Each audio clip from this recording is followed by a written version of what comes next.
lebih baik. Dengan komposisi hari ini, dengan semua kompromi kepentingan, kita mendamaikan semua kepentingan dan parpol-parpol. Komposisi hari ini komposisi terbaik yang bisa dihasilkan dari proses politik di partai-partai. Kita berharap potensi politisasi SARA, politik identitas akan beredam sehingga kita bisa fokus pada visi misi program dan membangun demokrasi kita ke depan lebih baik. Bagaimana kita mendidik pemilih menjadi lebih cerdas, memilih bukan pertama soal Pak Jokowi, Pak Prabowo, tetapi bagaimana secara fair dan objektif melihat visi misi program kebijakan itu dikemas yang bisa down to earth kepada solusi bagi perbaikan Indonesia ke depan yang benar-benar pas untuk kebutuhan rakyat. Baik, Mas Ari tadi menariknya adalah Mas Ari mengatakan bahwa memang untuk proses kandidasi ini sendiri berarti menimbulkan sebuah pertanyaan dan juga concern ya di kalangan rakyat Indonesia yang akan nanti memilih di Pilpres 2019.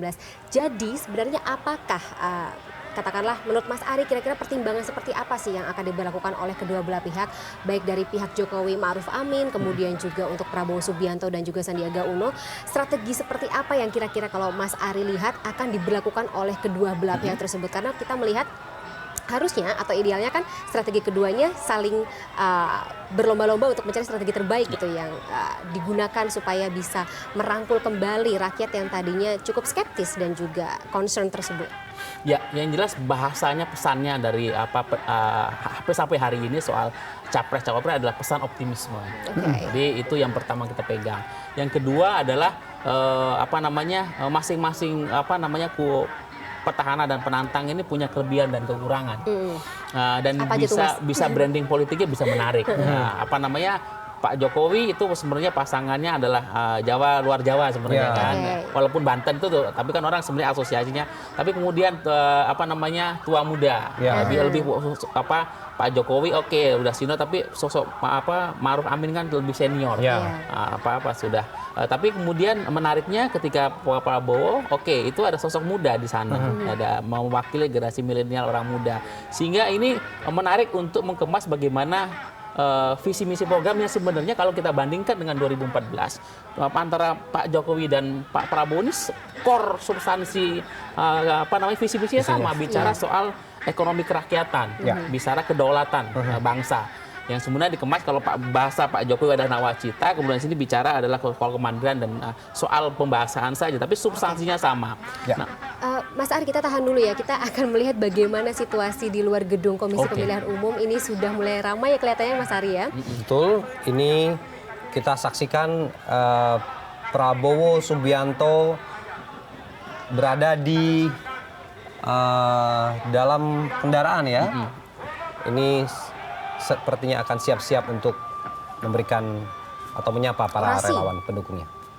Bismillahirrahmanirrahim. Assalamualaikum warahmatullahi wabarakatuh. Saudara-saudara, terima kasih atas kehadiran kalian. Terima kasih atas dukungan saudara-saudara. Saya dapat berita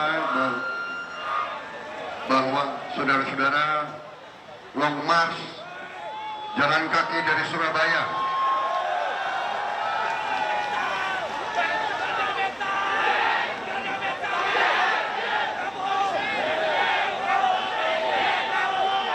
luar biasa. Terima kasih semangatmu, saudara-saudara. Saya di sini dengan saudara Sandiaga Uno dan dengan seluruh kekuatan yang mendukung saya berjuang untuk kalian semua. Segala tenaga saya, segala pikiran saya, segala energi saya akan tumpahkan untuk membela kepentingan rakyat Indonesia. Itu tekad saya. Saya akan membela kepentingan rakyat Indonesia. Hanya itu yang ingin saya sampaikan.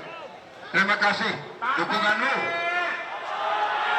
Dan yakinlah bahwa yang benar selalu menang. Dan Tuhan Maha Kuasa, Allah Subhanahu wa Ta'ala selalu berada di pihak yang benar.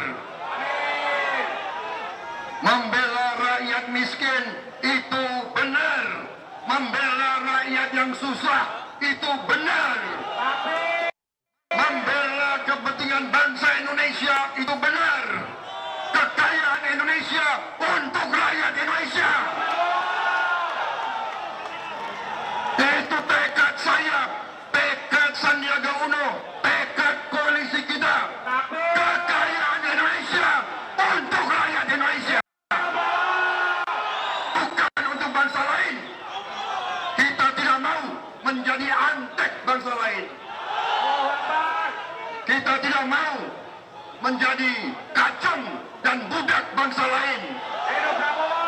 Saudara-saudara, kalau kalian miskin, jangan sampai anakmu miskin juga. Kalau anakmu masih miskin, kita gagal sebagai sebuah republik. Baru saja tadi saya sholat Jumat, saya diingatkan oleh khotib, tugas pemimpin hanya dua tugas pemimpin. Satu, membela dan mengurangi penderitaan rakyat. Tuntutan pemimpin sederhana tapi berat. Tidak boleh lapar di Indonesia. Tidak boleh ada yang putus asa di Indonesia. Tidak boleh ada yang bunuh diri karena tidak bisa kasih makan ke anak-anaknya. Kita bangsa yang hina. Masih ada rakyat kita yang bunuh diri, tidak bisa memberi makan anak-anaknya. Kita hina. Jangan kita jadi sebuah republik. Kalau kita izinkan rakyat kita besar, marilah kita berhenti jadi republik. Hidup Prabowo. Jadi ini perjuangan kita. Kita yakin kita di jalan yang benar, dan kita yakin Tuhan selalu berada di pihak yang benar. Allahu Akbar. Allahu Akbar. Allahu Akbar. Merdeka. Merdeka. Merdeka. Terima kasih, saudara-saudara sekalian. Terima kasih. Yang jalan kaki. Terima kasih. Terima kasih semuanya. Gelbro 08 sekian sampai akhir.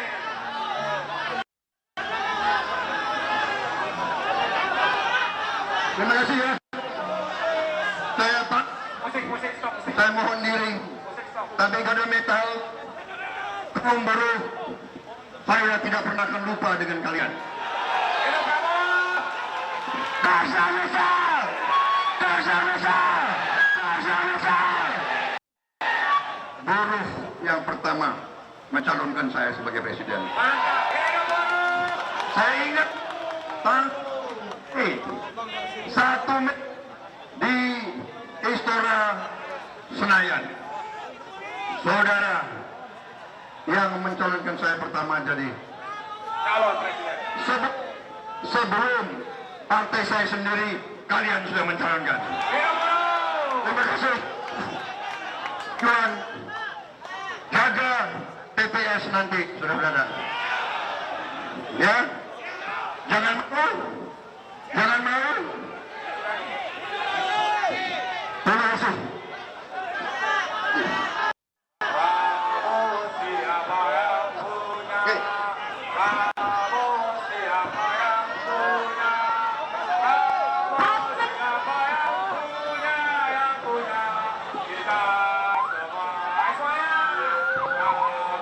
Siapa yang punya